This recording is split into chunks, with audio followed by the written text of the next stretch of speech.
കഴിഞ്ഞ ദിവസം മീൻകറി വെക്കാൻ വേണ്ടി നമ്മളൊരു പുതിയ ഡിസൈൻ ചട്ടി വാങ്ങിച്ചേട്ടോ. അത് കഴിഞ്ഞപ്പോഴെനിക്ക് സമാധാനമില്ല, അതിനകത്ത് മീൻകറി വെച്ചാലേ മതിയാവത്തുള്ളൂ. അങ്ങനെ ഞാൻ നല്ലൊരു 1/2 കിലോ ചാള നോക്കി വാങ്ങിച്ചേട്ടോ. ചാള എന്തേ ഇത്രയും സ്പെഷ്യൽ, ചാള എന്തേ ഇത്ര സ്പെഷ്യൽ എന്ന് ചോദിക്കുന്നവർക്ക് അതിങ്ങനെ വറ്റിച്ചൊക്കെ കഴിക്കുമ്പം കിട്ടുന്നൊരു ടേസ്റ്റ് ഉണ്ടല്ലോ, അത് എത്ര ചൂര വാങ്ങിച്ച് കഴിച്ചാലും കിട്ടത്തില്ല. സോ അതുകൊണ്ട് നമ്മൾ അതിനകത്തോട് നാളെ ചാള ആദ്യം ഇങ്ങോട്ട് ഫ്രൈ ചെയ്തെടുത്ത് കേട്ടോ. ഫ്രൈ എന്ന് പറയുമ്പോൾ എനിക്കങ്ങനെ ഒരുപാടങ്ങ് മൊരിയുന്നൊന്നും ഇഷ്ടമല്ല. ഒരു പരുവുണ്ട്, നമ്മൾ ഓവറായിട്ട് ഫ്രൈ ചെയ്താൽ ടേസ്റ്റ് അങ്ങ് പോകും.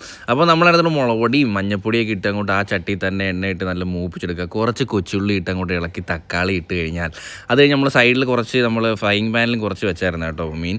അപ്പോൾ നമ്മൾ പുളിവെള്ളം ഒഴിച്ച് ആ ഗ്രേവി ഒന്ന് സെറ്റായതിന് ശേഷം നമ്മൾ ആ ഫ്രൈ ചെയ്ത് വെച്ച ചാളയും നമുക്കങ്ങോട്ട് ഇട്ട് കൊടുത്താൽ അടിപൊളി. കണ്ട അമ്പൂട്ട തന്നെ നൈറ്റ് ആയതുകൊണ്ട് തന്നെ നമ്മളൊന്ന് കുറച്ച് മീൻ എടുക്കുന്നുള്ളൂ കേട്ടോ.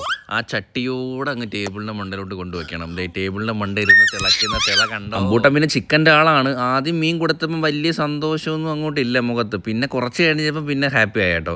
അപ്പം നല്ല ബസുമതി റൈസും അതിൻ്റെ മസാലയും എടുത്ത് അങ്ങോട്ട് ഇളക്കി കുറച്ച് മീനും അങ്ങോട്ട് വെച്ചിട്ട് ഒരു ഉരുള അങ്ങോട്ട് കഴിക്കണം.